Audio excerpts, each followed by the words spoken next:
Hello friends, आप सभी का स्वागत है आज की वीडियो में। मैं आपका डॉक्टर हेमंत पाटीदार। आज फिर हम डिस्कस कर रहे हैं ब्लड प्रेशर लो के बारे में। यहाँ ब्लड प्रेशर लो का फोर्थ पार्ट रहेगा। फर्स्ट पार्ट के अंदर हमने देखा कि ब्लड प्रेशर लो होता क्या है, उसके क्या कारण होते हैं जिसके कारण हमारा ब्लड प्रेशर लो होता है, और क्या उसके लक्षण होते हैं जिसके कारण हम ब्लड प्रेशर लो की पहचान कर सकते हैं।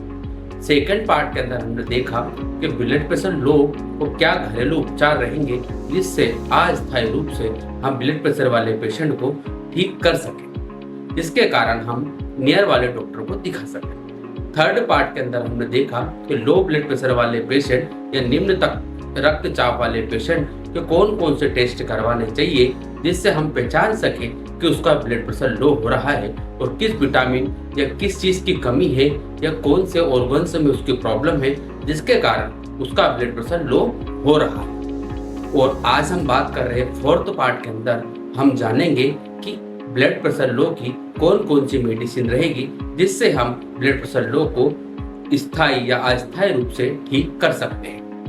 फ्रेंड्स, यदि आप चैनल पे नए हो तो चैनल को सब्सक्राइब कीजिए और बेल आइकन को जरूर दबाइए जिससे आपको हर एक वीडियो अच्छे से आ सके और आप देख सके। यदि हम आज बात करें इस पार्ट के अंदर तो हम देखते हैं कि ब्लड प्रेशर लो की टेबलेट, यदि मैं आप सबसे पहले मेडिसिन के बारे में बात करूं ब्लड प्रेशर लो की, तो सबसे पहली मेडिसिन रहेगी हमारी फ्लोड्रोकोर्टिजोन।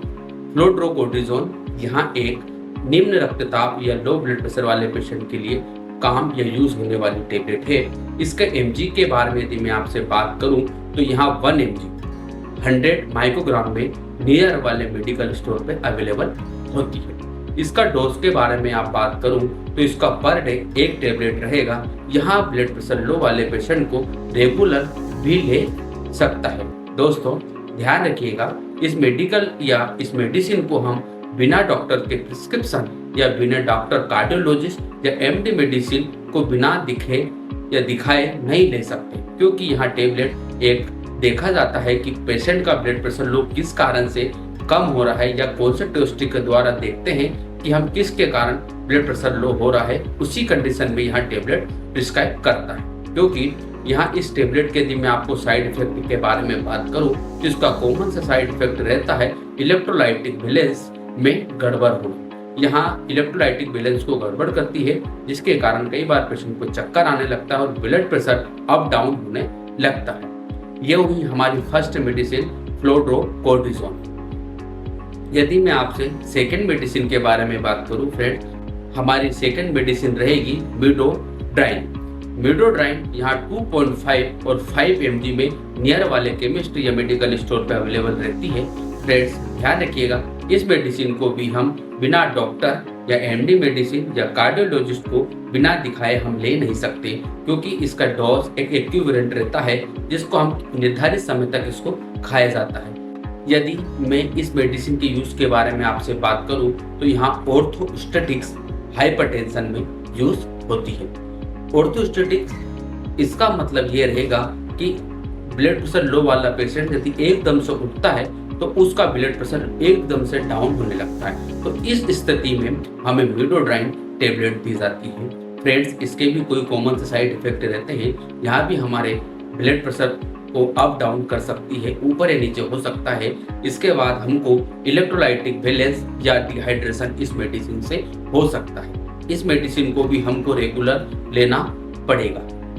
फ्रेंड्स, यदि मैं इसके बाद आपसे बात करूं कि ब्लड प्रेशर लो की कौन कौन सी मेडिसिन और रहेगी जिसके कारण हम ब्लड प्रेशर लो को हम अस्थायी या स्थायी रूप से हम ठीक कर सकें। फ्रेंड्स, हमने कई बार देखा है कि हीमोग्लोबिन की कमी होने के कारण भी पेशेंट का ब्लड प्रेशर लो होने लगता है, क्योंकि हीमोग्लोबिन के अंदर आरबीसी रेड ब्लड सेल होता है। रेड ब्लड सेल का काम हमारे सभी ऊतकों या ऑर्गन्स को ऑक्सीजन पहुंचाना रहता है और उन ऊतकों से कार्बन डाइऑक्साइड ले जाकर फेफड़ों तक पहुंचाती है। क्योंकि ऑक्सीजन का हमारे पूरी बॉडी में प्रॉपर होना जरूरी है, नहीं तो हमारी बॉडी में मांसपेशियों में खिंचाव होने लगता है, कई बार डिहाइड्रेशन होने लगता है जिसके कारण हमारा ब्लड प्रेशर लो होने लगता है। इसलिए हीमोग्लोबिन की यदि कमी हो तो मैंने एक पार्ट भी पूरा अपलोड किया है जो हमारे चैनल पर जाकर आप अच्छे से देख सकते हैं। इसमें हम हीमोग्लोबिन की कमी के बारे में बताया है। यदि मैं आपको हीमोग्लोबिन की कमी की टेबलेट बताऊं जिसके कारण ब्लड प्रेशर लो हो रहा है तो हमें फेरस अस्कॉर्बिट फोलिक एसिड टेबलेट ले सकते हैं। ध्यान रखिएगा फ्रेंड, इस टेबलेट को हमको रेगुलर 1 से 3 मंथ तक रेगुलर लेना रहेगा यदि आप हीमोग्लोबिन की कमी है जिसके कारण आपका ब्लड प्रेशर लो हो रहा है। क्योंकि दोस्तों यदि मैं इसके साइड इफेक्ट के बारे में आपसे बात करूं तो इसका कॉमन सा साइड इफेक्ट रहेगा इसका कॉन्स्टिपेशन, चक्कर आना या पानी की कमी होना या वोमिटिंग जैसा फील होना, ये इसके कॉमन से साइड इफेक्ट रहेंगे। फ्रेंड यदि मैं आपसे बात करूं कि कई बार हमने देखा है कि विटामिन डिफिशियंसी के कारण भी हमारा ब्लड प्रेशर लो होने लगता है, यह हमने कारण के अंदर जाना है। अब विटामिन के टेस्ट हमने देखा कि विटामिन D3 के टेस्ट के बारे में मैंने आपसे बात की और विटामिन B12। विटामिन B12 का रोल हमारी बॉडी के अंदर ये रहता है कि यहाँ मांसपेशियों में खिंचाव होना, झुनझुनी आना, कई बार इसके कारण भी हमारा ब्लड प्रेशर लो होने लगता है। इसलिए मैं विटामिन B12 की मेडिसिन के बारे में आपसे बात करूं तो इसकी परफेक्ट मेडिसिन रहेगी मिथाइलकोबालामिन 500 mg, 1000 mg या 1500 mg। यहाँ एक परफेक्ट विटामिन B12 टेबलेट रहेगी। यदि मैं इसके ब्रांड नेम की बात करूं तो विकासुर या अदर बहुत सारे नियर मेडिकल स्टोर पे विटामिन B12 इजी वे में अवेलेबल रहेगा। फ्रेंड इस मेडिसिन को भी हम रेगुलर 1 से 3 मंथ तक खाना रहेगा। यदि आपको विटामिन B12 की डेफिशिएंसी है और विटामिन B12 के कारण ब्लड प्रेशर लो हो रहा है तो आपको इसके लिए पहले टेस्ट करवाना बहुत जरूरी रहेगा। यदि इसके बाद मैं आपको मेडिसिन के बारे में बात करूं तो हमारी नेक्स्ट मेडिसिन रहेगी विटामिन D3। अब दोस्तों विटामिन D3 का भी हमारे ब्लड प्रेशर लो में एक इम्पोर्टेंट रोल रहता है। यदि विटामिन डी की कमी हमारी बॉडी में होने लगती है, बोले तो सूर्य की प्रकाश या कोलेकोल्सिफेरॉल, तो हमारी मांसपेशियों में खिंचाव होने लगती है और हमारी हड्डियां कमजोर होने लगती है जिसके कारण हमारा ब्लड प्रेशर लो होने लगता है।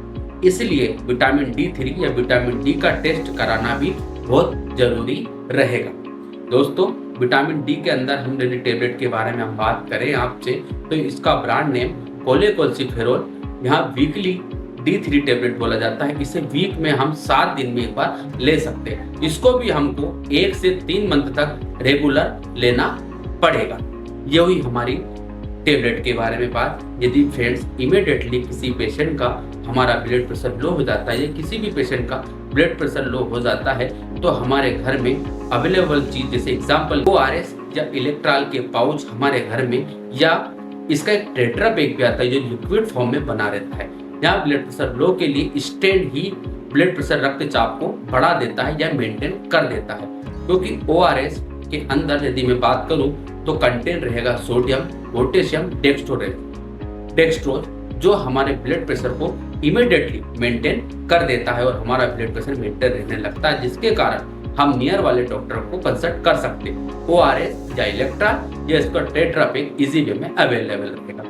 फ्रेंड यदि आप चैनल पे नए हो तो चैनल को सब्सक्राइब कीजिए और बेल आइकन को जरूर दबाइए।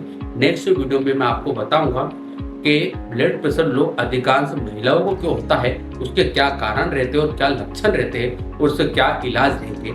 इसलिए आप चैनल पे बने रहिए और चैनल को सब्सक्राइब कीजिए। मैं आपका डॉक्टर हेमंत पाठक आपसे विदा लेता हूँ। Thank you.